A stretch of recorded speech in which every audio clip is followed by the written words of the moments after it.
Thank you for staying with us. It's time now to take a look at stories making headlines on the front page of Nigerian newspapers. And I begin with the Leadership newspaper. The major story here says 2023 election. Presidency, Labour Party, CSOs differ on EU report. Let us breathe, the presidency tells EU observers. You're just saving your face, Labour Party fires back. The courts will decide, says IPAC. All right, you find out the details on the front page of the Leadership newspaper.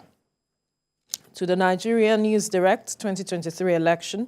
Presidency faults EU final report, says level of personnel deployed too small for report to be credible. The sixth election best in Nigeria's history, says no international local organization can prove otherwise.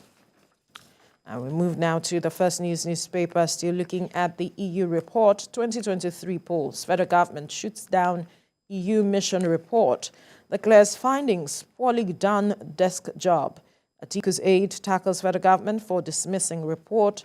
Says election results not fully uploaded. And to the Daily Sun now, presidential election, Tinubu, APC, INEC fight back at tribunal today. Open defense on Obi, Labour Party, Atiku, PDP petitions. Details on the front page of the Daily Sun. And to this Nigerian newspaper, anxiety over Tinubu's ministerial nominees as Senate likely to commence screening this week. Presidents will not abandon opposition leaders who supported him. Right, you find all the details on the front page of this Nigerian newspaper. And to the Daily Trust now. Race for Senate leaders, the APC's Bamidele in pole position as Tambuwal Aliero battle in PDP. Northern senators insist on producing House leader. Wike plots against ex-Sokoto governor. Kemi. The Punch is next, and the big story there is reading Governor's battle cash crunch. Delta Imo Cross River Oyo leader states borrow 130 billion naira in 3 months, just as shortfall hits 17 states internally generated revenue, with debts rising to as much as 5.5 trillion naira. On the blueprint is this report on Nigeria's inflation rate set to possibly rise by 25% as of the end or by the end of this year. And this projection is coming from the World Bank. Naira drops to 769.25 naira.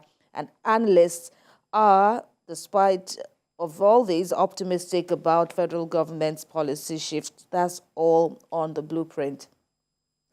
Let's check out Vanguard now. It's the big story there is titled March to Nigeria's Economic Recovery. It is revealed, according to the Vanguard, regarding President Tinubu's move against terrorism, which it says will have an impact on Nigeria's economic recovery plan.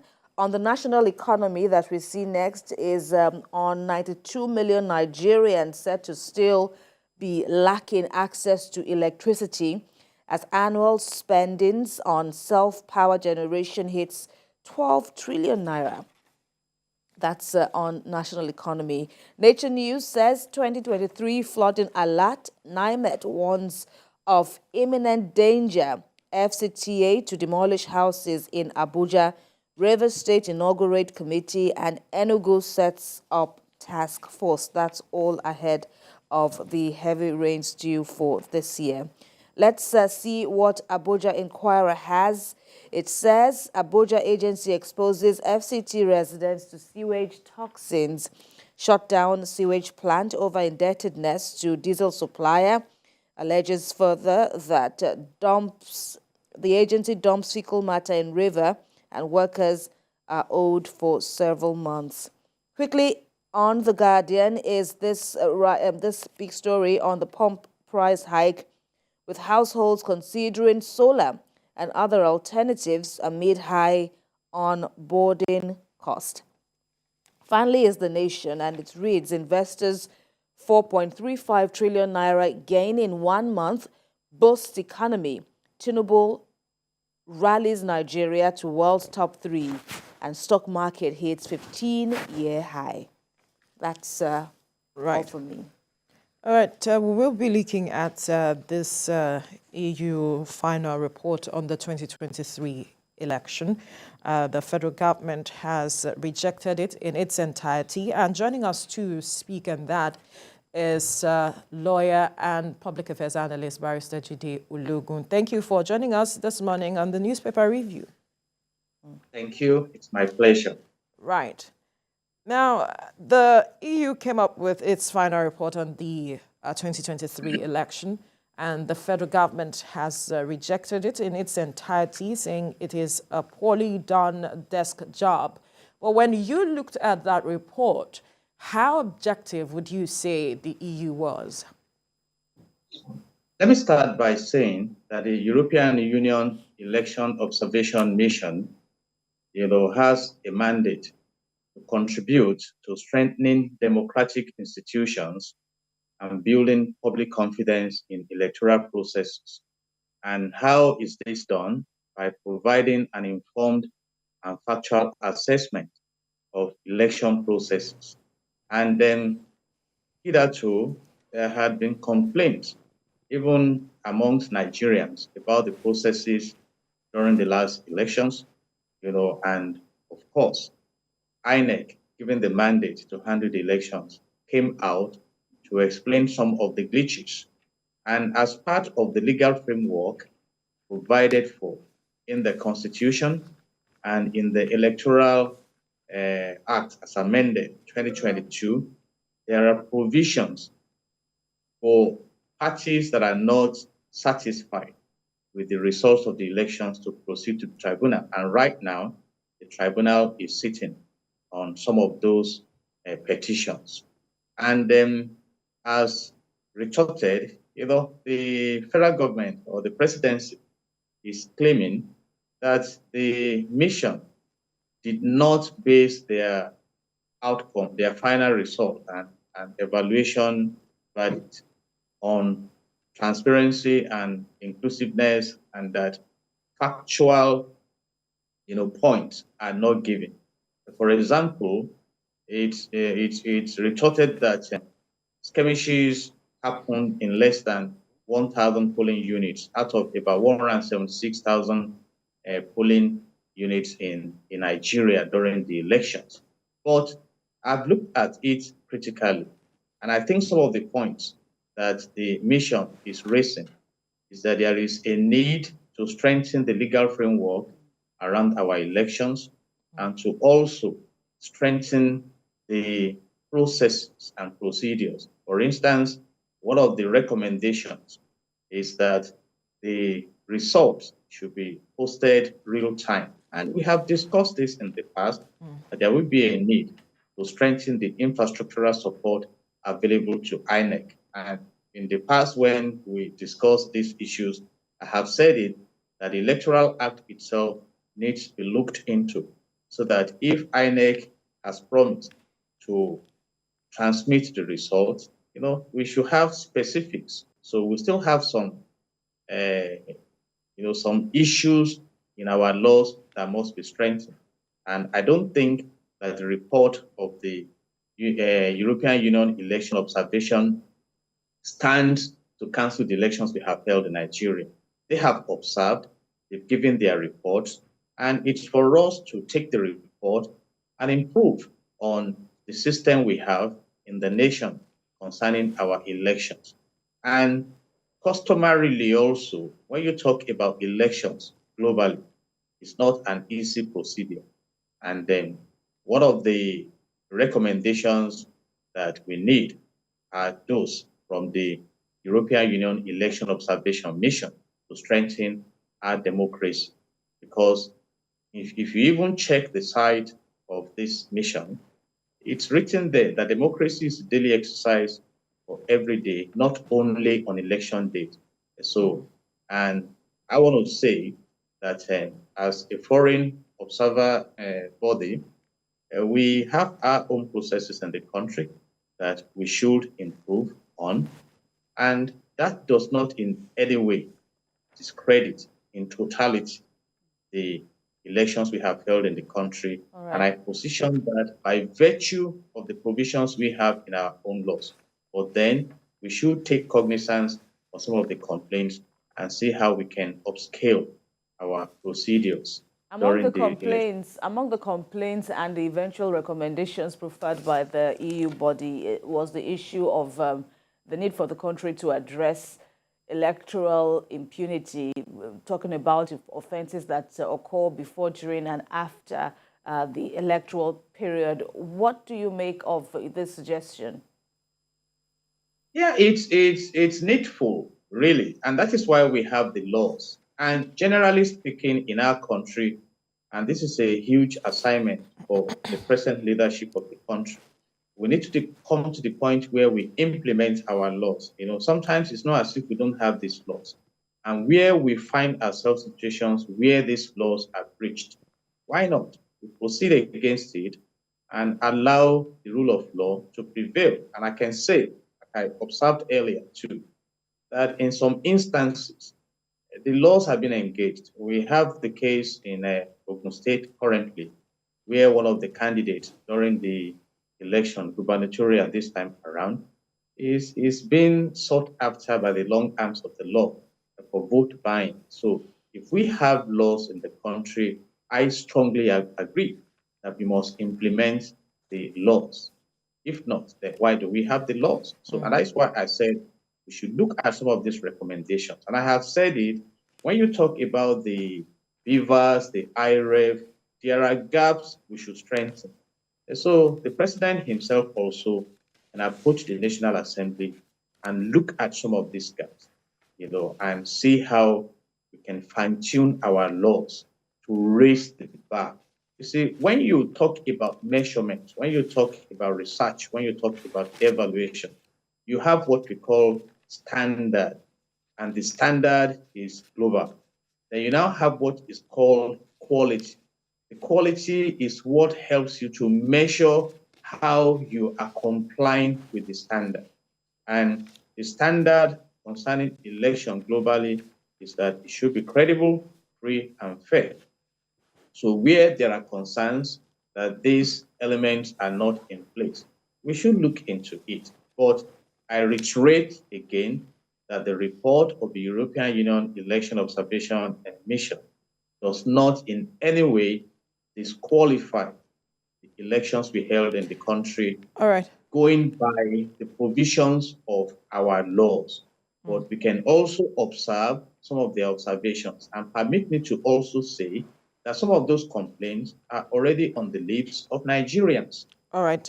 Because of our time, I just wanted to quickly chip in this question. Obviously, what you're saying is we shouldn't throw away the baby with the bathwater.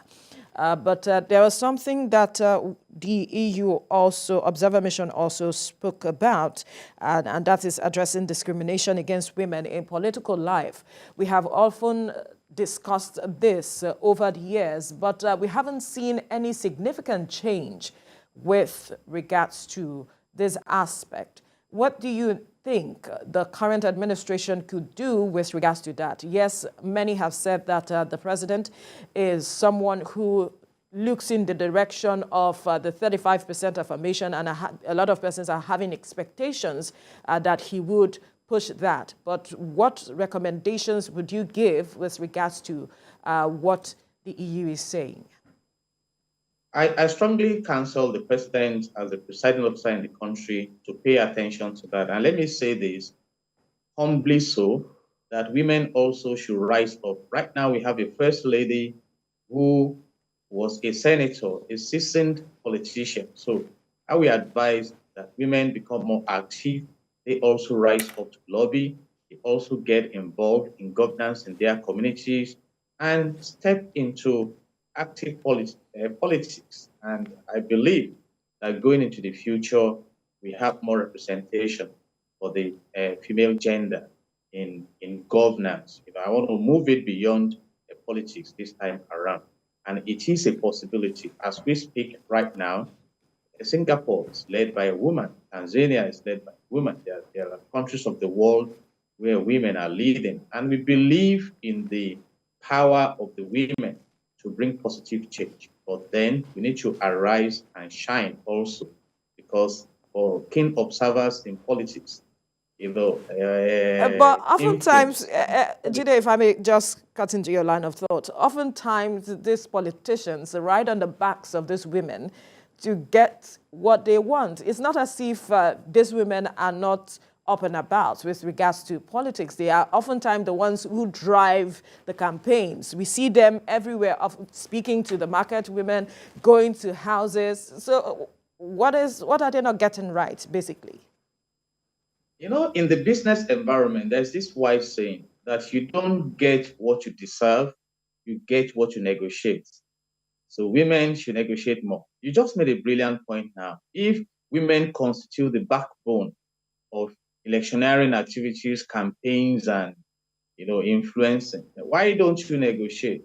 When David was going to kill Goliath in 1 Samuel chapter 17, he negotiated with King Saul. You see, and I must commend the presidential candidate, the only female presidential candidate during this last general elections, who came out boldly to contest for presidency, and at the governorship level also had a woman coming out. So let them go on the stage. They have so much power to, shape the activities in the political arena. So don't just allow yourself to be used as a ladder. It won't be a bad idea also if you negotiate yourselves to the permanent positions where you can make the change. After all, every man and woman is born by a woman. So it's just my counsel to women. And I have mentioned earlier this morning, All right, Mr. our Ologo. first lady now is a seasoned politician. So leverage on that. Mr. Ologo, let's also, quickly get your views on calls, even within Nigeria, for INEC to be unbundled moving in the future, and even among the recommendations of of the EU now is also a call for more transparency in selection process of commissioners in INEC. But what do you make of this general, post-mortem on INEC, how it conducted itself, and moving forward, what roles it should be playing in future elections? In the words of INEC spokesperson Festus Okoye, in a recent interview, he said that it is not to judge the entire performance of the commission on the basis of a glitch in the result upload for the presidential election. We don't have all the time, but I have also observed that the IREB is meant to be like a database for election results. And some of us raised our voices that if we are going the IT way, what facilities do we have to support it, which is sacrosanct, and the government should look into that. We tested this in Edo State elections or Osun State elections, but we are talking of elections in more than 18 states in the country. So we need to upscale investment in infrastructure. If not, it should be difficult for the MDAs that we have to deliver on their mandate. And let me say this, it does not really matter so much who wins or who did not win. Eventually in politics, those who do not win will not agree with the umpire concerning giving victory to another party. And let me say this, the elections we are talking about, even parties that are before the tribunal now challenging the victory at the election, they also won in some constituencies, the same managed by INEC. So I do not envy the position of INEC, but I am a subscriber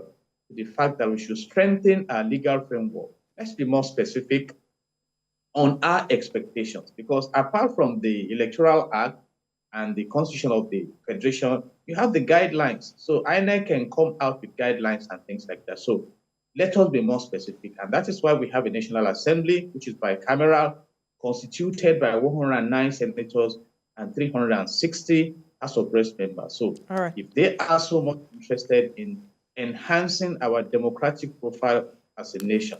All right. Then let them sit down at all these laws and upscale the provisions there to give us a better outing in the future. But All by right, and we have large, to leave the conversation here now because we are running out of time.